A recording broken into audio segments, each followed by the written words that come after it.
Now, on Fast Track News, a wheelchair user was stuck in the rain after an accessible door opener broke, forcing her to miss class. What she has to say about the incident straight ahead. Plus, did you know you could get a DUI on a scooter? Chief Weedy explains more in her interview with reporter Sydney Hollingsworth. The temperature dropped rapidly over the last week, but is the chilly weather here to stay? Meteorologist Julia Prickett has the answer. All your campus news, weather, and sports is straight ahead. This is Fast Track News.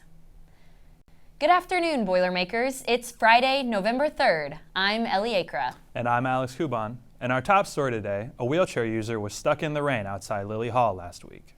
What exactly happened on that day and what accessibility issues are present at Purdue University? Reporter Ruth Zhang has the story. Francis Villa, a wheelchair user, couldn't get into Lilly Hall to attend class on time last Wednesday, October 25th, because the only accessible door opener was broken. Francis was sitting in the rain and couldn't access the building until someone left. When I came to class, when I tried to get to class on Wednesday and get into the building using my wheelchair, the button was broken and it was raining, so I was stuck outside the building, unable to get in. And we were doing like test prep, so I knew like that wasn't a class I wanted to miss. Francis said it took 3 days before the door was working again. So I found out it was broken on Monday morning at like 10 o'clock. And then I didn't have another class there until Wednesday, and it was still broken on Wednesday.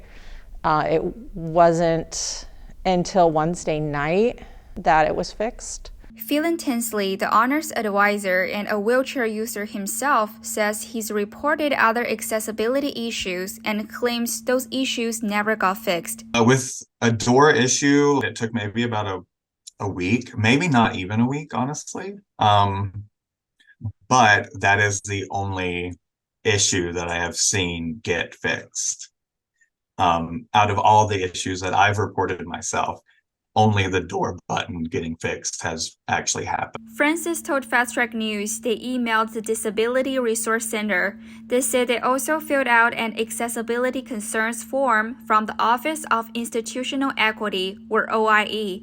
The response Francis received was an email from Purdue IT instead of OIE. When I did access it, all I got was an email from Purdue IT saying, here's the phone number to call. Like, it didn't even redirect to the right person. Phelan said he found out about the same routing problem with the form and reported it to OIE. That accessibility concern form was incorrect, and it was going to IT and not the Office of Institutional Equity. They're not even seeing our accessibility concerns. We asked Christy Wright, the director of the OIE, about what happened.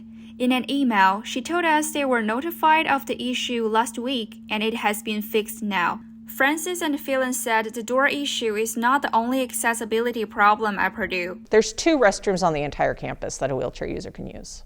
Like, imagine not going to the restroom all day. And the doors that I've tested, like, their spring is too heavy. The parking spots, they don't have like stripes for a ramp for a wheelchair.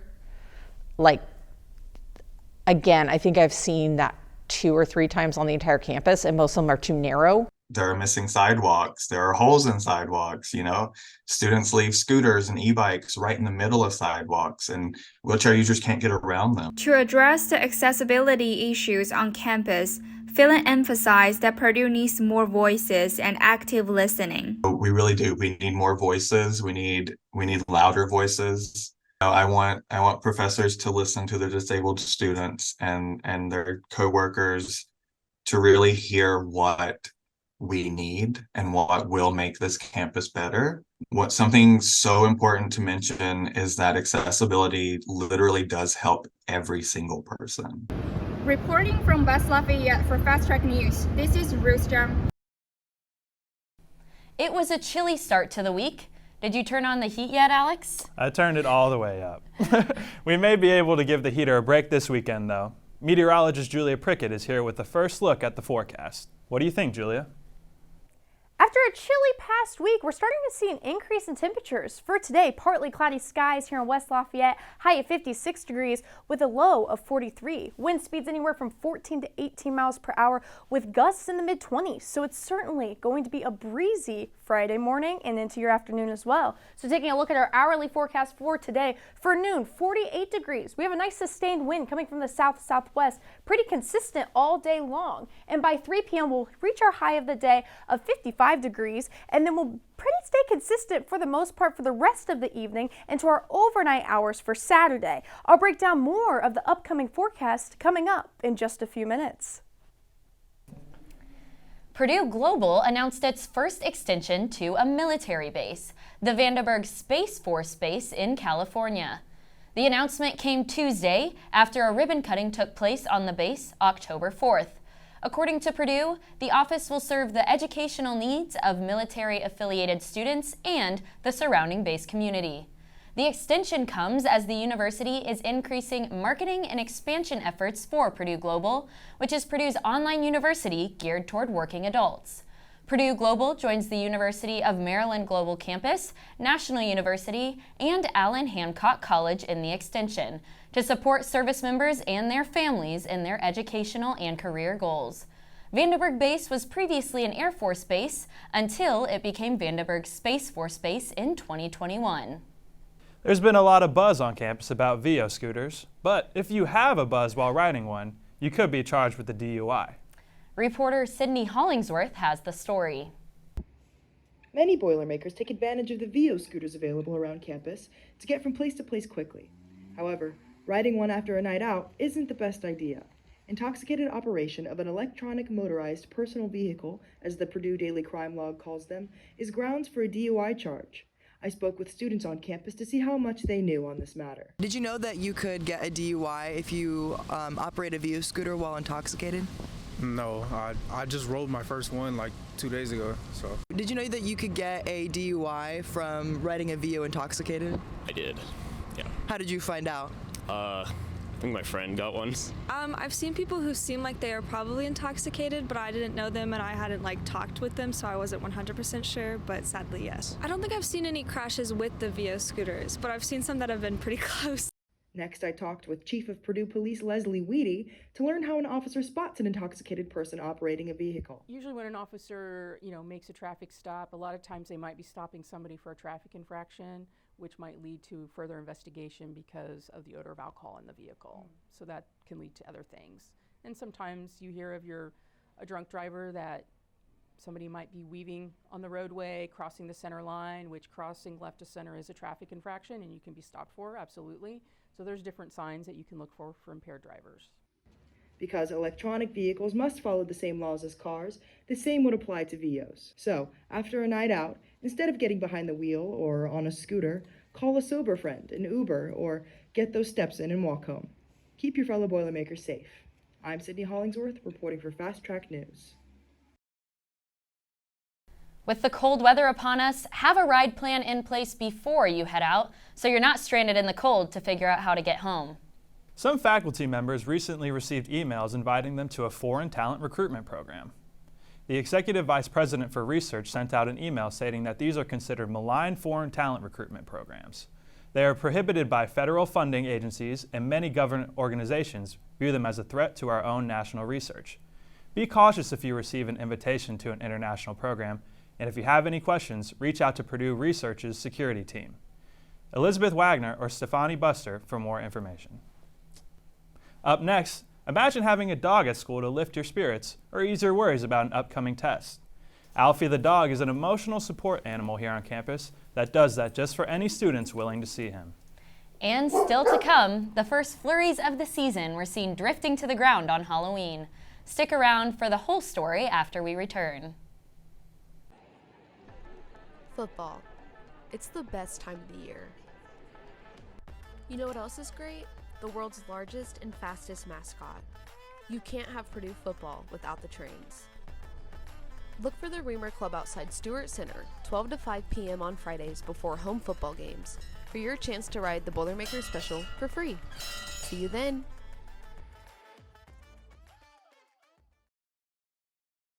Welcome back to Fast Track News. Recently, we had a visit from a furry friend of ours. Alfie the Golden Doodle is helping students on campus de-stress from a hectic semester. For Halloween, Alfie and his owner were in the Stewart Center passing out candy and spreading joy to stressed Boilermakers.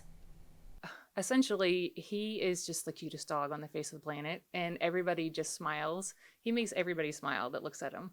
So he can't help but brighten his day. Even on his Instagram account, it just says, making the world a better place. And that's exactly what he does. But what does Alfie have to say about helping Boilers? Thanks, Alfie. This past Tuesday, several students around campus celebrated Halloween, including the Purdue All-American Marching Band. The AAMB braved the cold and first flurries of the season to celebrate the holiday. The band paraded from Slater Hill to Whole Field to show off their creative costumes. This year's costumes included the Lorax, Jake from State Farm, Pitbull, the Green Army Men, and the world's largest trumpet player, who just might be creepier than Purdue Pete. The director of bands, Jay Gephardt, even took part in the tradition himself, dressing in a rainbow afro and clown nose, using a plunger as a conducting baton, stating he was an IU student. The directors picked a personal favorite, but the main consensus was the quad section of the drumline, who dressed as Squid Game characters. Alex just mentioned the band was practicing as we got a glimpse of winter. While the snowfall wasn't heavy, these were the first flakes for the season. Flurries continued to fall lightly for several hours in the afternoon and early night. For the most part, there was no accumulation on the ground, aside from a few small patches. As winter grows closer, perhaps Boilers will soon see enough snow to sled down Slater Hill. Will that happen anytime soon, Julia? So I don't think we'll be seeing any snow anytime soon, but what I am forecasting is some late weekend rain in the forecast, plus a warm-up on the way with an increase in temperatures. And on Sunday, don't forget to set back your clock an hour. I'll break it all down for you coming up in my full forecast.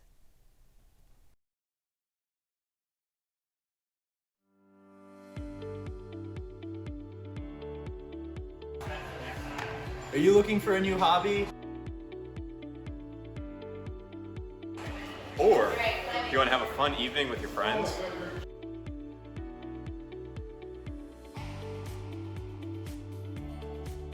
Then come climb to new heights at the Co-Rec Climbing Wall.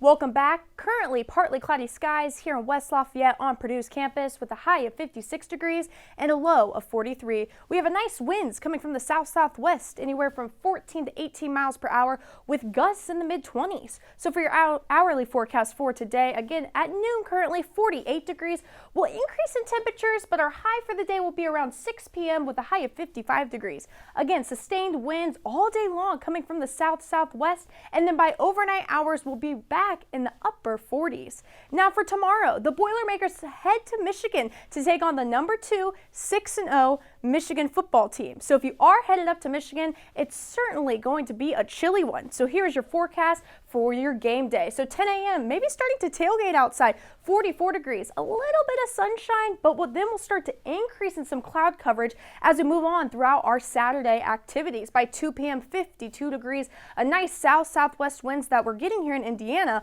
will be moving its way up to Michigan as well. By kickoff, 49 degrees being our high, and potentially some isolated showers that could affect kickoff time at 7:30. And then into our overnight hours, we'll be in the mid-40s there in Ann Arbor, Michigan. But back here in West Lafayette, again, to recap, we could see Friday, 56 degrees being your high with a low of 43. Partly cloudy skies again for today. Saturday, take advantage of the sunshine. High of 60 degrees with a low of 45. And by Sunday, we are tracking some AM showers very possible with a high of 61 degrees and a low of 48. And make sure to set back your clock an hour for Sunday. So taking a look at our national forecast for today and into the weekend as well, how much rain or potentially are we going to be getting and where's this coming from? So as you can see, this is our national forecast across the United States. We have this high pressure system that will start to push its way through east that will impact the Midwest, bringing in potential thunderstorms and showers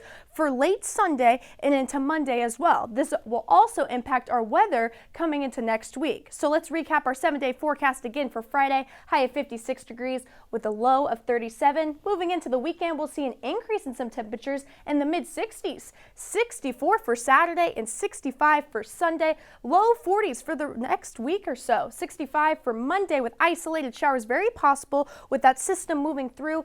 By Tuesday, we'll drop back down to the 50s, high of 51 with a low of 40 with potential winds anywhere from 10 to 15 miles per hour. And then by Wednesday and Thursday of next week, we have another round of showers very likely with a high of 48 for Wednesday. And then we'll finish off the week next week, partly cloudy skies to round out Thursday. Just ahead, a recap of the Nebraska game and a preview of the Boilers football matchup with Michigan this week. Also, a glance at both men's and women's basketball as they took the court for the exhibition games. I'm Travis Davenport. Don't go away. Sports is next. I mean, every year's different, but it hasn't changed that much. Our league is just ominous, and you better lace them up tight and be ready to play every night. If not, you're going to get beat.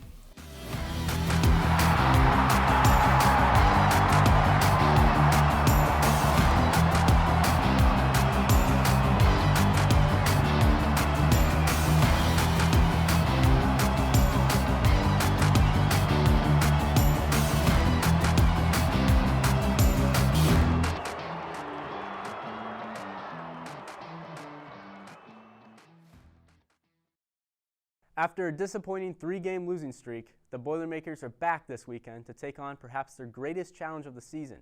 Purdue will head to Ann Arbor, Michigan this Saturday to take on the 3rd-ranked Michigan Wolverines. Michigan is currently undefeated, winning all 8 games so far this year.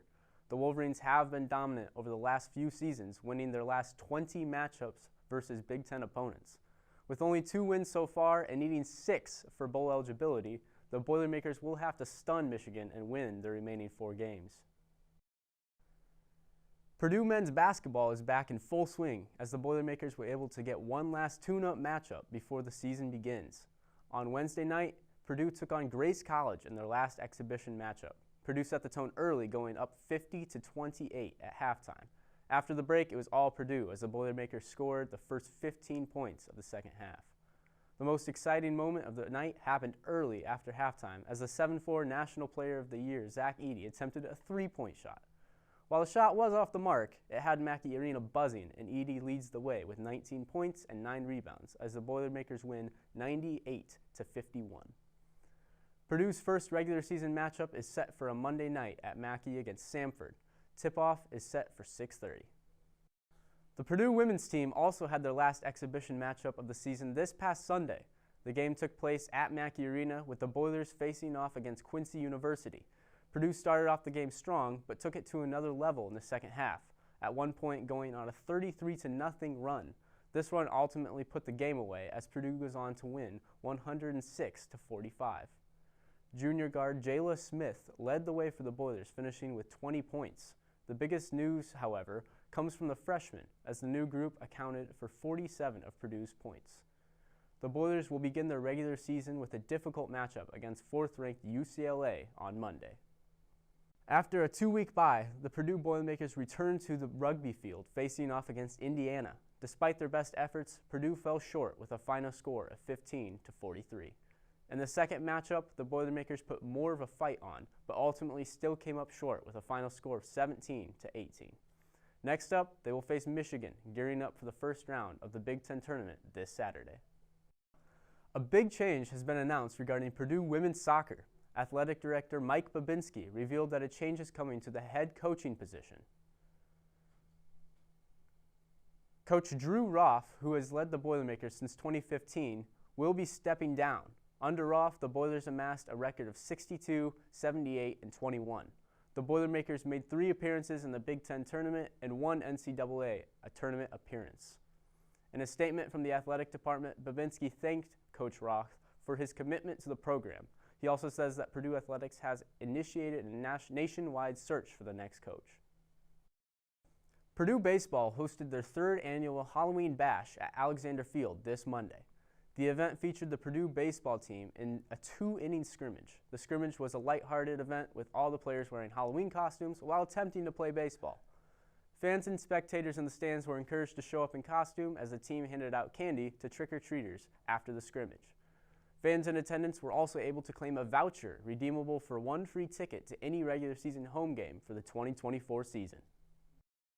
That's a wrap for sports, but stay tuned. Fast Track will be right back after this quick timeout. So I am the president of the ski club. I'm pretty decent at skiing, I would say, but I still am cautious and reserved when I ski. And Copper, one of the other officers, was like, we're hitting this today. The last day, we're gonna do it, and you're gonna come up with me. He really convinced me, and we got to the top of the lift, and as we were going up the lift was literally like this. Then we get to the top, and I was angry. We're looking over this ridge and you can't see where the hill goes. You're looking over the edge and you don't see anything. Once I got over that little ridge and I was able to kind of see where I was going, once I got to the bottom, it was like a great accomplishment. If you want to have the time of your life, definitely check out Purdue Ski and Snowboard Club.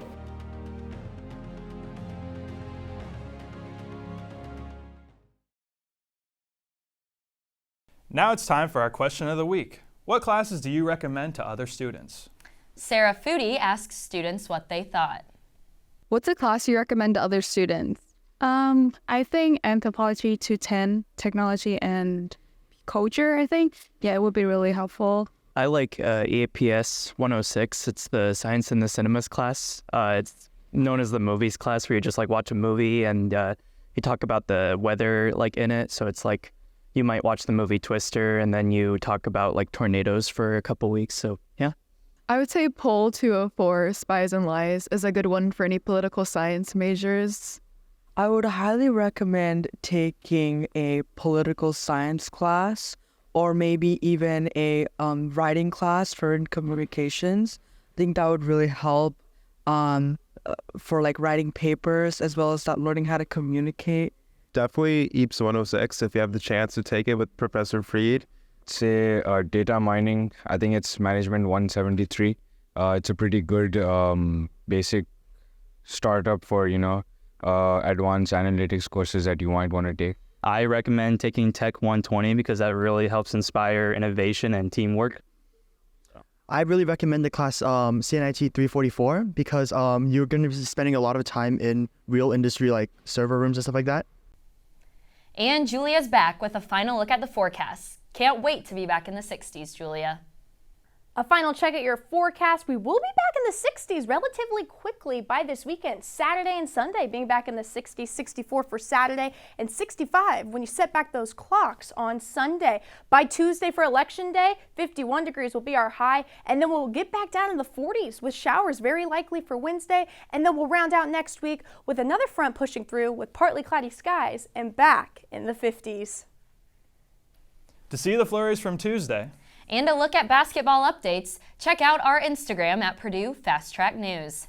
That's it for this week's edition of Fast Track News. Make sure to follow us on social media at Purdue Fast Track News to stay updated. We'll see you next week. Have a great weekend.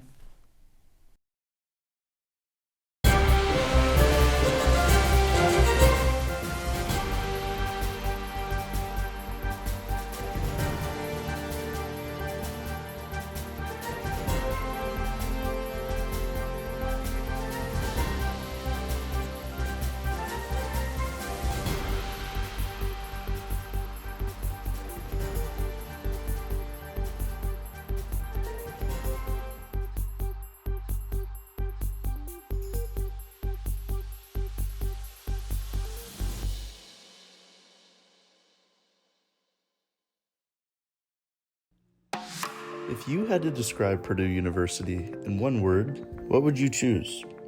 Some may say sports. Some may say inclusivity.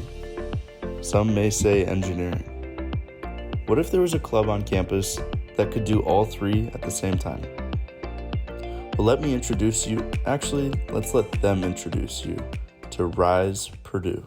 Imagine a world where Olympics and Paralympics are unified as one, and where all athletes at all levels have equal opportunities to play and perform at their full potential. Athletics has been such an influential and transformative aspect of my life. So to me, RISE is about ensuring that every person that has the desire to participate in sport has the opportunity to do so. This organization is about recognition. We believe in recognizing excellence where it is found, especially in Paralympic sports. RISE is about driving change in our community and beyond. We hope that through our events and initiatives, we can galvanize people for our cause and inspire them to create an ever-growing network to help achieve our mission. It's about connecting people of various backgrounds and who truly care about creating meaningful change together. We develop projects and hold events to bring people together at the interface of inclusivity, sports, and engineering. Our goal is to promote the equality of all sports and to improve sports performance and accessibility. Join us so that you can have a major contribution in creating meaningful change.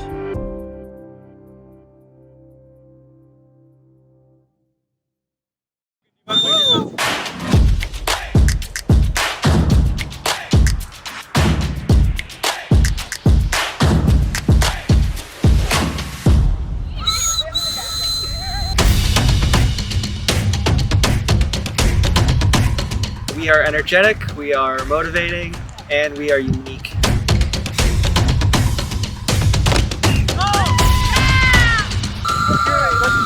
I don't think you can beat Quidditch.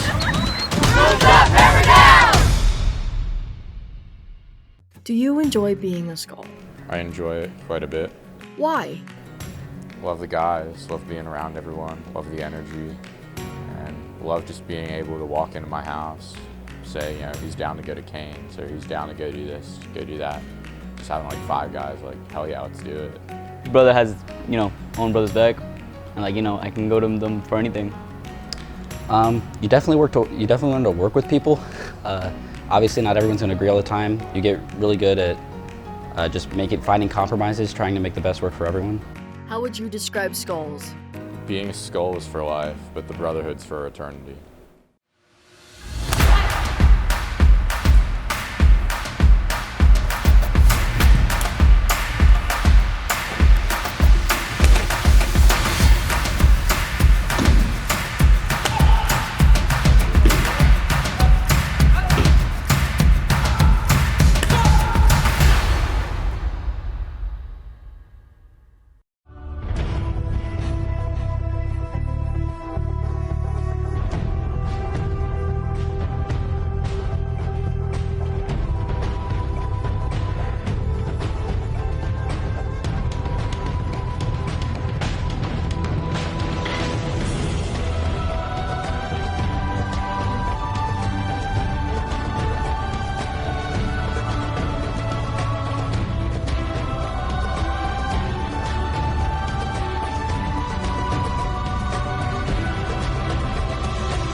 What does it take to be a Purdue tour guide? You've got to know your history.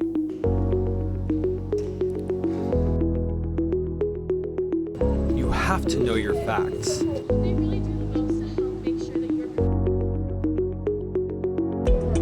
You've got to have that Purdue spirit.